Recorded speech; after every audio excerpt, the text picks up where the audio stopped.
हमारी इच्छाएं बहुत ताकतवर होती हैं। एक बार मन की गहराई में कोई इच्छा जन्म ले ले तो वह इस संसार में पूरा होने के लिए आपसे सब कुछ करा सकती है। यहाँ तक कि उस इच्छा को पूरा होने के लिए आपके आसपास के माहौल को यह ब्रह्मांड इस तरह से ढाल देता है कि आपकी वह इच्छा अवश्य पूरी हो।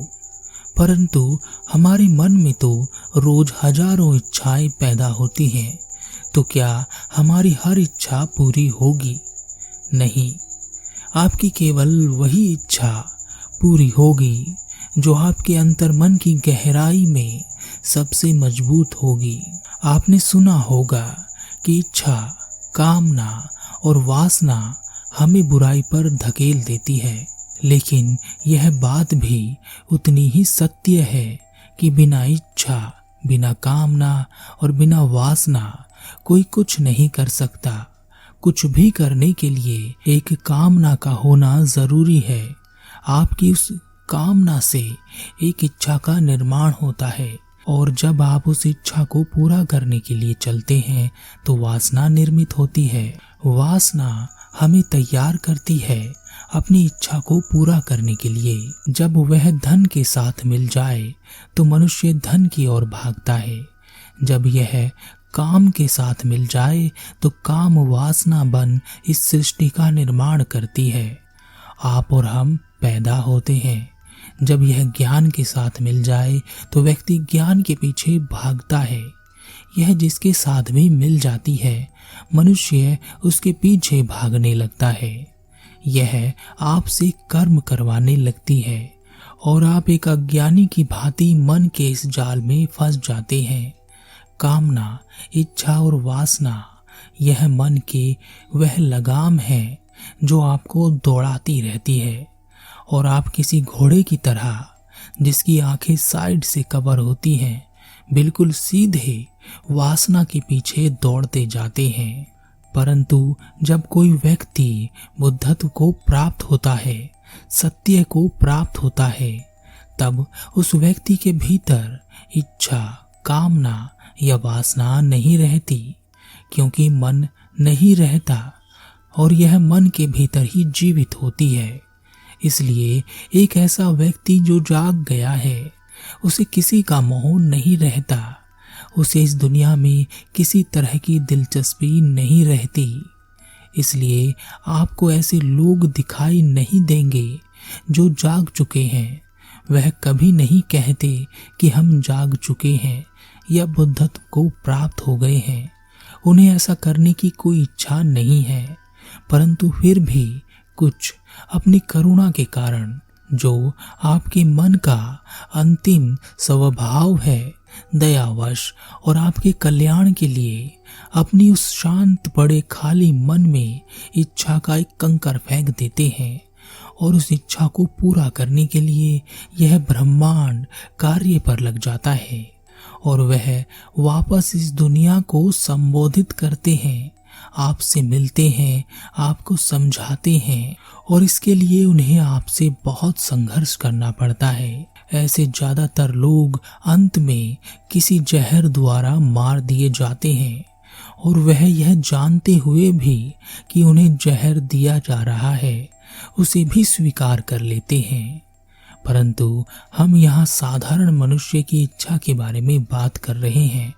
हमारी इच्छा बहुत ताकतवर है, पर जो हमारे अंतर मन की इच्छा होती है वही ताकत रखती है अपने आप को पूरा करने के लिए। और ज्यादातर लोग अपने भीतर की इच्छा को पहचान नहीं पाते। यह इच्छा कोई 1-2 दिन में नहीं बनती, यह बनती है वर्षों की आपकी सोच के कारण, आपकी परिस्थितियों के कारण, आपके समाज और वातावरण के कारण। परंतु जो लोग इसकी ताकत को पहचान जाते हैं, वह अपने अंतर्मन में इच्छा को प्रकट करना सीख जाते हैं, और वह बाद में पूरी भी होती है। एक कहानी है, एक युवक बहुत गरीब था। वह नौकरी की तलाश में था। उसे कई जगह नौकरी मिली, पर वह बहुत सीधा साधा युवक था। लोग बाग उसके साथ चालाकियां कर जाते थे, जिससे उसे नौकरी से हाथ धोना पड़ता था। मन की गहराइयों में वह नौकरी नहीं करना चाहता था। वह किसी के नीचे दबाव में काम नहीं करना चाहता था। फिर भी मजबूरी में वह नौकरी ढूंढ रहा था। फिर एक दिन उसे एक ऐसी नौकरी मिली जिसमें वह अकेले ही काम करता था, पर तनख्वाह बहुत कम थी और वह इस बात से बहुत चिंतित था। एक दिन उसे एक गुरु मिले। गुरु बहुत भूखे थे। उस युवक ने अपना भोजन गुरु को दे दिया। गुरु ने भोजन ग्रहण किया। तब गुरु ने कहा, अगर तुम कुछ पूछना चाहते हो तो मुझसे पूछ सकते हो। युवक ने कहा, मुझे एक अच्छी नौकरी मिली है, पर वेतन बहुत कम है। मुझे कुछ ज्यादा की जरूरत है। क्या करूं, कुछ समझ नहीं आ रहा। गुरु ने कहा, इच्छा बहुत शक्तिशाली होती है पुत्र, पर परिवर्तन हमेशा विनाश लाता है और फिर निर्माण करता है। यह कहकर गुरु वहां से चले गए। युवक की समझ में कुछ नहीं आया। वह वापस अपने काम पर चला गया। उसे वहां काम करते करते 2 वर्ष बीत गए थे। इन 2 वर्षों में उसके भीतर ज्यादा की इच्छा उत्पन्न हो रही थी। वह कुछ ऐसा चाहता था जिससे उसे किसी के नीचे काम भी ना करना पड़े और उसे ज्यादा कमाई भी हो। फिर एक दिन उसे पता चला कि उसकी नौकरी कुछ महीनों की ही रह गई है। कुछ महीनों बाद उसे वह काम छोड़ना पड़ेगा। अब वह चिंतित रहने लगा। पैसे कहाँ से आएंगे? घर का खर्चा कैसे चलेगा? क्या होगा? उसने कुछ पैसे जोड़े हुए थे। उन पैसों को लगाकर वह उस नौकरी के अलग एक छोटा सा काम करने लगा। वह सुबह सुबह बाजार में कुछ सामान बेचता और फिर अपनी नौकरी पर चला जाता। उसका उससे थोड़ा बहुत आमदनी हो रही थी और एक दिन उसे उसकी नौकरी से हटा दिया गया। अब उसके पास कुछ भी करने के लिए नहीं था। एक छोटा सा काम था जो वह सुबह सुबह खत्म कर लेता था। उससे उसके घर के खर्चे नहीं चलने वाले थे। वह दूसरी नौकरी ढूंढने लगा, पर उसे नौकरी नहीं मिली। वह हमेशा सोचता कि लोगों को कैसे अच्छी नौकरी मिल जाती है, मुझ में क्या कमी है। कोई रास्ता ना देख वह अपनी उस छोटे से व्यापार को, जो वह बाजार में सुबह सुबह किया करता था, पूरे दिन करने लगा। शुरू में उसे कोई लाभ नहीं हुआ, परंतु धीरे धीरे वह उतना कमाने लगा जितना कि उसे नौकरी में मिलता था। इस बात से वह बहुत खुश हुआ। उसके मन की इच्छा पूरी हो रही थी। वह किसी के नीचे काम नहीं कर रहा था। अब उसकी लालसा बढ़ती जा रही थी। उसे और अधिक की जरूरत थी। अब उसका व्यापार बहुत अच्छा चल पड़ा और अब वह उनसे कहीं अधिक कमा रहा था जो अच्छी नौकरियों पर थे। सब कुछ बहुत अच्छा चल रहा था, परंतु उसके भीतर एक इच्छा और जाग रही थी। वह एक बहुत बड़ा घर बनाना चाहता था। उसके लिए उसे बहुत पैसों की जरूरत थी। उसने अपनी कमाई का हिसाब लगाया तो उसे पता चला कि वह लगभग 10 वर्षों में उतना कमा लेगा जितने से वह उस बड़े घर को बना सके। पर वह 10 वर्ष का इंतजार नहीं करना चाहता था। वह 1 वर्ष में ही यह सब कर लेना चाहता था। उसके मन में उसकी इच्छा बहुत गहरी बैठ गई थी। अपनी इस इच्छा के लिए वह परेशान रहने लगा। वह सारा दिन सोचता कि क्या किया जाए जिससे कमाई को बढ़ाया जा सके। एक दिन वह बाजार की ओर जा रहा था। रास्ते में उसे वही गुरु मिले। गुरु भूखे थे। गुरु ने उस युवक से भिक्षा मांगी, उन्हें भोजन कराया और कहा, गुरुदेव, पिछली बार जब आप मिले थे तब आपके आशीर्वाद से मैंने जीवन में बहुत सफलता पाई। अब मैं कुछ और बड़ा करना चाहता हूँ। मुझे आज भी आपकी आशीर्वाद की जरूरत है। गुरु ने हंसते हुए कहा, क्या तुम पहले से अच्छी स्थिति में नहीं हो? युवक ने कहा, हाँ गुरुदेव, मैं पहले से बहुत अच्छी स्थिति में हूँ। गुरु ने कहा, इच्छा होनी कोई बुरी बात नहीं है, परंतु इच्छा सोच समझकर करनी चाहिए, क्योंकि देर सवेर इच्छा पूरी हो ही जाती है। युवक ने कहा, मैं बहुत सोच समझकर ही इच्छा कर रहा हूँ। मेरी इच्छा पूरी होनी ही चाहिए। गुरु मुस्कुराए और कहा, क्या तुम जल्दी अपनी इच्छा पूरी करना चाहते हो, या तुम्हारे पास संतोष, धैर्य, सब्र है और तुम धीरे धीरे समय के साथ अपनी इच्छा पूरी करना चाहते हो? युवक ने कहा, गुरुदेव, मैं तो इसी वर्ष में अपनी इच्छा को पूरा करना चाहता हूँ। गुरु ने कहा, इच्छा बहुत सोच समझ कर करनी चाहिए पुत्र। इच्छाएं दुख की ओर ले जाती हैं। जहाँ पहले से ही एक घर खड़ा हो, वहाँ दूसरा घर बनाने के लिए पहले घर को गिराना पड़ता है, विनाश करना पड़ता है, तब नया घर बनाया जाता है। यह कहकर गुरु वहां से चले गए। युवक की समझ में गुरु की बात नहीं आई और वह अपनी उस इच्छा को लिए हुए घर वापस आ गया। धीरे धीरे समय गुजरता गया और उस युवक का व्यापार ठप होता चला गया। हर महीने उसे नुकसान पर नुकसान हो रहा था।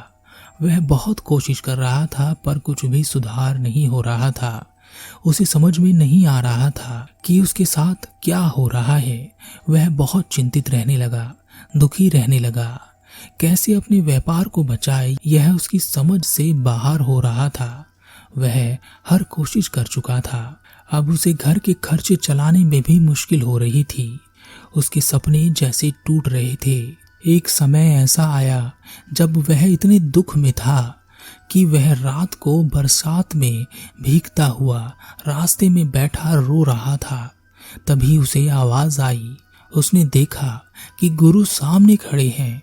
वह गुरु के चरणों में गिर गया और कहा, गुरुदेव, जब पिछली बार आप मुझे मिले थे तब मैंने सफलता की सीढ़ी चढ़ी थी, पर इस बार मैं उन सीढ़ियों से वापस गिरा हूँ। मेरे साथ क्या हो रहा है मुझे समझ नहीं आ रहा। सब कुछ अच्छे से कर रहा हूँ, पहले से बेहतर कर रहा हूँ, परंतु फिर भी कुछ भी ठीक ठाक नहीं हो रहा। गुरु उस युवक को अपने साथ लेकर एक कुम्हार के घर पर पहुंचे। कुम्हार मिट्टी से बर्तन बना रहा था। गुरु ने मिट्टी के ढेर की तरफ इशारा करते हुए उस युवक से कहा, देखो उस मिट्टी को। अभी उस मिट्टी को कोई आकार नहीं मिला है, परंतु अगर यह मिट्टी इसी आकार में अपने आप को स्वीकार कर ले और कुछ होने की इच्छा ना करे तो यह ऐसे ही रहेगी। परंतु अगर यह मिट्टी कोई आकार लेना चाहे तो इसे पानी में मिलाकर रोंदना पड़ेगा, खूब मसला जाएगा, फिर कुम्हार की चाक पर डाला जाएगा, फिर कुम्हार इसे अपने हाथ से आकार देगा और इस प्रक्रिया में इस मिट्टी को बहुत कष्ट उठाने पड़ेंगे। इसे आग में जलना भी पड़ेगा। इसे ही दुख कहते हैं।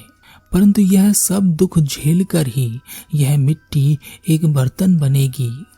क्या इस मिट्टी को बिना रोंदे, बिना चाक पर चढ़ाए, बिना आग पर तपाए यह मिट्टी आकार लेकर एक बर्तन बन सकती है? युवक ने कहा, नहीं गुरुदेव, दुख तो इसे झेलने ही पड़ेंगे। गुरु ने कहा, फिर तुम क्यों घबराते हो? तुम्हारी इच्छा पूरी करने के लिए यह दुख आए हैं। बिना इनके आए तुम अपनी इच्छा को पूरी नहीं कर सकते। तुम्हें याद है जब तुम एक नौकरी कर रहे थे और तुम्हें किसी के नीचे काम नहीं करना था, तब भी तुम्हारी नौकरी जाने के दुख ने तुम्हें आकार दिया था और तुम्हारी इच्छा को पूरा किया था। इस बार भी कुछ ऐसा ही है। जितनी बड़ी इच्छा करोगे दुख उतने ही बड़े मिलेंगे। युवक ने कहा, गुरुदेव, आप सत्य कहते हैं, परंतु मेरा मन आपके इस दिलासे को, सांत्वना को मान नहीं रहा। मुझे नहीं लगता कि अब मेरे साथ कुछ अच्छा होगा। यह कहकर वह युवक वहां से चला गया। उस युवक की आर्थिक स्थिति दिन ब दिन खराब होती जा रही थी।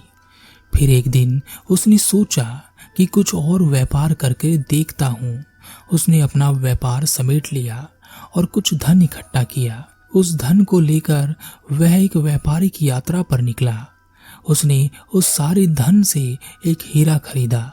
उस हीरे से उसने अपना व्यापार शुरू किया। हीरों का व्यापार। शुरू में उसे सफलता नहीं मिली और तब उसे समझ में आया कि उसे हीरे की समझ नहीं है। उसने एक जौहरी के पास बहुत कम वेतन में काम किया। उसने हीरे के बारे में सारी जानकारी इकट्ठी की। जौहरी उस युवक के काम से बहुत खुश था। धीरे धीरे उस जौहरी ने अपना सारा व्यापार की देखभाल उस युवक के हाथ में दे दी। उस युवक ने कुछ धन इकट्ठा किया। उस धन से एक सस्ता सा हीरा खरीदा और उसे बाजार में बेच दिया। धीरे धीरे उसका यह व्यापार अच्छा चलने लगा। उसने इस व्यापार में बहुत उन्नति की। वह वापस अपने घर आया। वहां हालात बहुत बुरे थे, पर अब सब कुछ अच्छा होने वाला था। उसने अपने नगर में हीरे का व्यापार शुरू किया और उसने अपने सपनों का एक बड़ा घर खरीद लिया। जब वह घर खरीद रहा था तो उसे गुरु की बातें याद आ रही थी। उसने कहा, गुरुदेव, उस समय मैं आपकी बात ना समझ सका था, पर आपने सत्य कहा था। इच्छा बहुत सोच समझ कर करनी चाहिए, क्योंकि देर सवेर इच्छा पूरी हो ही जाती है। कुछ भी बदलाव होने के लिए विनाश जरूरी होता है। सुख चाहिए तो दुख झेलना ही पड़ता है। जितना बड़ा दुख झेला जाता है उतना ही सुख मिलता है। अगर आप भी किसी दुख में फंसे हुए हैं तो सब्र करें, कर्म करें। आपके अंतर्मन में छिपी सबसे गहरी इच्छा पूरी होकर ही रहेगी। तो इसलिए इच्छाओं को बड़ी सोच समझ कर करना चाहिए। बुरी इच्छा बुरा परिणाम दे सकती है।